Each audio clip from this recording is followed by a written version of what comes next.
the kind of person who doesn't make waves. But there comes a moment when silence becomes its own kind of betrayal, and I reached that moment on a cold December morning while decorating my Christmas tree. My phone buzzed on the coffee table. A text from my mother, Linda. She's 79 now, still sharp as a tack, still running the family like a general commands troops. Eleanor, your father and I won't be making it to Sarah's birthday party next week. Money's tight this year. I'm sure you understand. I stared at those words. Sarah, my daughter, my only child, turning 7 years old. I typed back quickly, my fingers moving before my heart could catch up. No problem, Mom, we understand. See you soon. I set the phone down and went back to hanging ornaments. My husband Robert walked into the room, carrying 2 mugs of coffee. He's 60, with silver hair that makes him look distinguished rather than old. We've been married for 30 years, and he can read my face like a well-worn book. What's wrong? He asked. Nothing, I said. Mom and Dad aren't coming to Sarah's party. Money's tight. Robert set the mugs down carefully. Money's tight? That's what she said. He didn't respond. He didn't need to. We both knew my parents weren't hurting for money. My father, Harold, had retired from a successful career in accounting. They took 2 cruises a year. They just remodeled their kitchen. But I let it go. I always let it go. The week passed. Sarah was excited about her party. She'd invited 12 friends from school. We'd rented a bounce house. I'd ordered a cake shaped like a unicorn because that's what 7-year-old girls love. Is Grandma Linda coming? Sarah asked me the night before the party. No, sweetheart, I said. They can't make it this time. Her face fell just a little, but she nodded. Children are resilient that way. They accept disappointments that would crush us as adults. The party was beautiful. Sarah laughed and played. Her friends sang happy birthday with that chaotic enthusiasm only children possess. Robert took 100 photos. I smiled until my cheeks hurt, but that evening, after the last guest had left and Sarah was in bed, I sat down with my phone to scroll through social media, just unwinding, just checking in on the world. That's when I saw it, my sister Victoria's Instagram post. Victoria is 52, 6 years younger than me. She's always been the favorite, the golden child, the one who could do no wrong. The photo showed my parents' living room, transformed. Absolutely transformed. Balloons covered the ceiling, pink and gold everywhere. A table overflowing with presents, wrapped in expensive paper with elaborate bows. A banner that read, Happy Birthday, Megan, in glittering letters. Megan, Victoria's daughter. My niece. Also turning 7. I scrolled through the photos. There were at least 30 of them. My mother beaming, holding Megan. My father wearing a party hat, his arm around Victoria. A cake that must have cost $200. Professional decorations. Everything perfect. Everything excessive. The caption read, So blessed to have parents who make every birthday magical for our girl. I sat there in the dark living room. The bounce house company had already picked up their equipment. Leftover cake sat in the refrigerator. Sarah's modest pile of gifts was stacked on the dining room table. Robert found me there 20 minutes later, still holding my phone. "Elle?" he said softly. "What's wrong?" I showed him the photos without a word. He looked through them slowly, his jaw tightened. Robert is not an angry man. In 3 decades of marriage, I've seen him truly angry maybe 5 times. But I watched the color rise in his face. "They forgot her," I whispered. "They forgot Sarah again." This wasn't the first time. It was never the first time. That was what made it so hard to bear. When Sarah was born, my parents visited once in the hospital. Victoria had her first daughter, Chloe, 2 years later, and they stayed for a week, helping, cooking, doting. When Sarah graduated kindergarten, they couldn't attend. Too far to drive, they said. When Megan graduated kindergarten, they threw her a party. Every Christmas, every birthday, every milestone. There was always a reason they couldn't quite make it for Sarah. And there was always abundance for Megan and Chloe. I'd told myself it didn't matter, that I was being oversensitive, that parents don't have to treat every grandchild exactly the same. But sitting there, looking at those photos, something broke inside me. They lied to me, I said. They looked me in the eye and lied. Yes, Robert said. They did. What do I do? He sat down beside me. What do you want to do? I thought about that. Really thought about it. For 58 years, I'd been the easy daughter, the one who didn't complain, who understood, who forgave. I'd watched my sister get everything while I got explanations. I'd smiled through it, made excuses for it, and now they'd lied. Not just to me, but about my daughter. My beautiful, sweet, innocent daughter who'd asked if Grandma was coming to her party. I want them to know, I said finally. I want them to know I know. Robert nodded. Then tell them. I didn't sleep that night. I lay in bed composing speeches in my head, angry ones, hurt ones, eloquent ones. But when morning came, I realized I didn't need a speech. I needed the truth. At 9 in the morning, I sent my mother a text. I saw Victoria's Instagram. The party looked beautiful. I'm glad Megan had such a special day. I didn't expect a response right away. My mother wasn't much for texting, but my phone rang within 2 minutes. Eleanor, my mother said. Her voice had that edge to it. The one that meant I was about to be managed. Hi, Mom. I just got your text. I want to explain. Okay, I said. The party for Megan was Victoria's idea. We just helped a little. It wasn't expensive. Victoria did most of it herself. I looked at the photos again on my computer screen. The professional balloons, the custom cake, the mountain of presents. Mom? I said quietly. That's not true. Silence. You told me money was tight, I continued. You told me you couldn't come to Sarah's party because things were tight. But you threw a party that probably cost $1,000 for Megan. Eleanor, you're being dramatic. Am I? Yes. You're taking this the wrong way. We love Sarah. You know we love Sarah. Do you? I asked. The words came out before I could stop them. How dare you, my mother said. Her voice went cold. How dare you suggest we don't love our granddaughter? Then why? I asked. Why do you forget her? Why is it always Victoria's girls who matter? Why do you lie to me? I didn't lie. Yes, Mom, you did. Another silence. Longer this time. If you're going to be like this, my mother said, then maybe it's better we don't talk for a while. My heart was pounding. Every instinct told me to apologize, to smooth it over, to be the understanding daughter. But I didn't. Maybe you're right, I said. Maybe it is better if we don't talk for a while. I heard her intake of breath. She wasn't used to me standing up to her. Fine, she said. When you're ready to be reasonable, you know where to find us. She hung up. I sat there, phone in my hand, shaking. Robert came into the room. You okay? I don't know, I said. I think I just ended things with my mother. You stood up for your daughter, he said. That's not ending things. That's protecting her. The next few days were hard. I kept expecting my phone to ring. Expecting an apology. Some acknowledgement. Nothing came. Victoria called instead. That was on day 3. Mom is really upset, she said. No hello. No how are you? I imagine she is, I said. She's crying, Eleanor. Dad says she hasn't eaten in 2 days. You really hurt her. Something in me snapped. I hurt her? I said. Victoria, she lied to me. She said she couldn't afford to come to Sarah's birthday, and then she threw a $1,000 party for Megan. That wasn't $1,000. Victoria protested. How much was it? Silence. Victoria, how much did that party cost?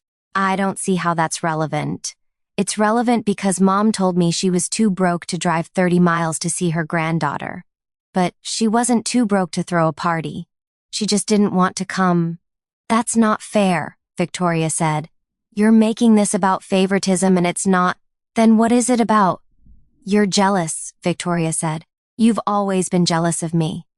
And now you're taking it out on Mom and Dad. I closed my eyes. Here it was. The accusation I'd lived my whole life trying to avoid. I'm not jealous of you, Victoria, I said quietly. I'm hurt for my daughter. There's a difference. Whatever, Eleanor. When you're ready to apologize to Mom, let me know. She hung up. I cried that night. Really cried. Robert held me while I sobbed into his shoulder. What if I'm wrong? I said. What if I am just jealous? What if I'm ruining everything over nothing? Look at me, Robert said. He took my face in his hands. You are not wrong. You are not jealous. You are a mother protecting her child. That is never wrong. Christmas came 3 weeks later. We didn't hear from my parents. No calls, no cards, no invitations. On Christmas morning, Sarah opened her presents. She didn't ask about my parents. She'd learned not to expect them. That hurt worse than anything else. Robert and I had made Christmas special. We always did. But as I watched Sarah play with her new toys, I felt the weight of it. The weight of trying to fill a gap that shouldn't exist. On December 29th, my doorbell rang at 9 in the morning. I opened it to find my father standing there. Harold is 81 now. He's shrunk a little with age, but he still stands straight. Still dresses well. Still has that authoritative air. Dad, I said, surprised. Can I come in? I stepped aside. He walked into my living room, looking around as if seeing it for the first time. Coffee? I asked. Please? I made 2 cups. We sat in silence for a moment. Your mother doesn't know I'm here, he said finally. Okay, she's stubborn. Always has been. When she gets her back up about something, she digs in. I didn't respond. But I'm not stubborn, he continued. Or maybe I am, but different. I'm stubborn about truth. He took a sip of coffee. I saw the photos, he said. After you and your mother talked. I looked at what Victoria posted, really looked at it. And then I looked back at what we did for Sarah's birthday. He paused. Nothing, he said quietly. We did nothing. My eyes filled with tears. Eleanor, I need to tell you something. Something I should have told you years ago. He set his coffee down. Your mother and Victoria have always had a special bond. From the day Victoria was born. I don't know why. Sometimes it's just like that with mothers and daughters. But that bond made your mother blind.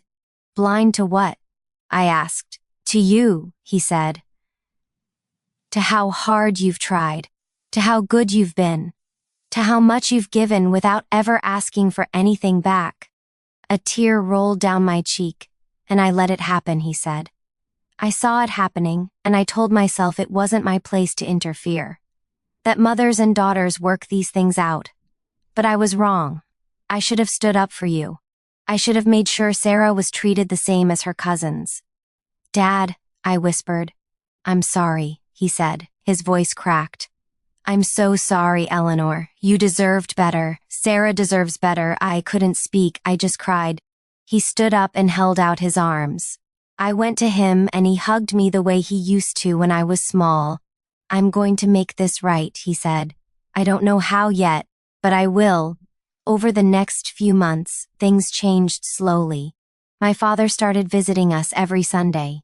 Just him. He'd have breakfast with Robert and me, play with Sarah, and leave before lunch. He never made excuses. He just showed up. My mother stayed away. True to her word, she was waiting for me to apologize. I didn't. In March, my father had a health scare. Nothing serious, but it required a hospital stay. I visited him every day. So did Victoria. We didn't speak much, my sister and I. We moved around each other carefully, like strangers. On the 3rd day, my mother showed up. She saw me sitting beside my father's bed and stopped in the doorway. Linda, my father said, come in. She came in slowly. Sat in the chair on the other side of the bed. Didn't look at me. I've been thinking, my father said. He looked tired. Life's too short for this. Harold, my mother started. No, he said. Let me finish. Life's too short to let pride ruin what matters. Eleanor didn't do anything wrong. She stood up for her daughter. That's what mothers are supposed to do. My mother's face was tight. You need to apologize, he said. I need to apologize? My mother said. She's the one who accused us of not loving Sarah. Do we? My father asked. My mother looked shocked. Do we love Sarah the way we love Megan and Chloe? He pressed. Be honest. My mother opened her mouth, closed it, her eyes filled with tears. I don't know why, she whispered. I don't know why it's different. The admission hung in the air. I love her, my mother said. I do love her, but with Victoria's girls, it's just easier. Victoria needs me more. She asks for help. She includes me. Eleanor's always been so independent. Because I had to be, I said quietly. My mother looked at me. I learned a long time ago not to need you, I said. Because when I did, you weren't there. So I stopped asking. Oh, Eleanor, my mother said. Her voice broke. I'm not angry anymore, I said. I'm just tired. Tired of pretending it doesn't hurt. Tired of making excuses for you. Tired of watching my daughter wonder why her grandmother doesn't love her like she loves her cousins. I do love her, my mother insisted. Then show her, I said. Don't tell me. Show her. My mother cried then. Really cried. My father reached for her hand. I've been a terrible mother, she said. No, I said. You've been a flawed mother. There's a difference. She looked up at me.